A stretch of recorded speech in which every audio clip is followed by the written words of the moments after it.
Comment faire des desserts santé? Les desserts sont importants et pas juste pour les enfants. Tout le monde aime se sucrer le bec après avoir mangé un repas. Les desserts sont une partie intégrante de la saine alimentation. Ils permettent d'aller chercher certaines vitamines et minéraux, mais aussi de se faire plaisir. Les desserts, bien que succulents, n'ont pas à être obligatoirement, majoritairement composés d'aliments très sucrés. Est-ce que ça veut dire que les desserts doivent être plates? Absolument pas. Il existe un nombre énorme de recettes de desserts et il peut parfois être facile de se perdre à savoir s'ils sont santé ou non. Voici donc des trucs et astuces pour avoir de bons desserts santé qui récaleront autant les plus petits que les plus grands. Dans une recette contenant du sucre et ou de la cassonade, remplacez la moitié de la quantité totale de ces aliments par de la purée de dattes. Vous retrouverez ainsi un bon goût sucré en coupant de moitié la quantité de sucre libre de la recette. En effet, les sucres compris dans les dattes sont plus sains puisqu'ils sont encore dans leur aliment d'origine. Ils n'ont pas été extraits de l'aliment, soit la date. Ils sont donc moins assimilables par l'organisme, mais procurent tout de même le goût sucré recherché. Une autre façon d'agrémenter un dessert est d'y ajouter des fruits. Par exemple, ajouter des ananas broyés dans des muffins ou des canneberges séchées dans des biscuits aux pépites de chocolat. Et pourquoi pas ajouter des légumes? Une courgette râpée dans un brownie ou des patates douces en purée dans un gâteau au chocolat. Ce sont là deux belles options pour incorporer des légumes dans un dessert traditionnel sans même que l'on s'en aperçoive. Les fruits et les légumes sont des aliments naturellement sucrés. Ils permettent alors d'ajouter de la saveur sans incorporer de sucre raffiné, tel que la cassonade et le sucre blanc. Il faut noter que lorsqu'on ajoute des fruits ou des légumes à un dessert, il faudra ajuster la quantité des liquides à ajouter dans la recette. Il sera donc pertinent d'incorporer les liquides après l'ajout des fruits ou des légumes en les incorporant petit à petit en brassant jusqu'à l'obtention de la texture souhaitée pour le type de dessert. Les fruits et les légumes sont également riches en fibres. Ajouter des fibres à un dessert permet de le rendre plus soutenant, mais permet aussi de piéger les sucres raffinés.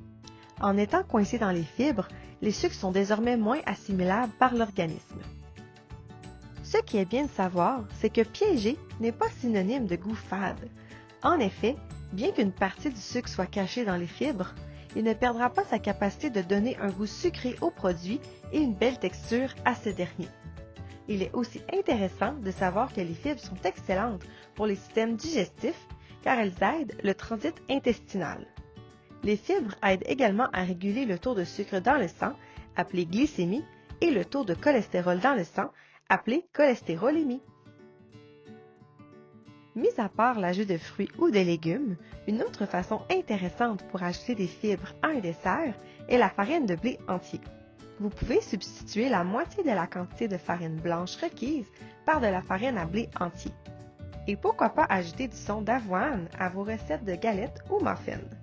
Pour chaque tasse de la quantité totale de farine, blanche ou entière, remplacez le tiers de celle-ci par du son d'avoine. De plus, le son d'avoine a un goût naturellement sucré. Il vient donc, en plus d'ajouter des fibres, ajouter un bon goût. Une saine alimentation veut aussi dire manger des aliments plus sucrés, mais en quantité moindre. Un bon gâteau au fromage, c'est toujours succulent. C'est important d'en manger de temps à autre et de se laisser tenter. C'est une question d'équilibre. Lors d'un repas avec les enfants, il est préférable de ne pas catégoriser les aliments de bons aliments et de mauvais aliments afin de ne pas instaurer une relation malsaine avec la nourriture. En effet, un enfant qui mange du dessert que lorsqu'il finit son assiette peut lui indiquer qu'il doit manger la nourriture moins plaisante, le repas, avant d'avoir accès au plaisir, soit le dessert. S'ils n'ont plus faim pour finir leur assiette, ils pourront manger leur dessert plus tard dans la soirée. Il est important de respecter ces signaux de satiété. Cela vaut aussi pour les adultes. Tous les aliments sont bons à manger et à déguster. Voici des idées de desserts santé et faciles dont vous retrouverez les recettes aisément sur Internet. Du yogourt glacé maison, des fruits et de la crème champêtre, des carrés aux dattes, des brownies aux zucchini et des biscuits au beurre d'arachide.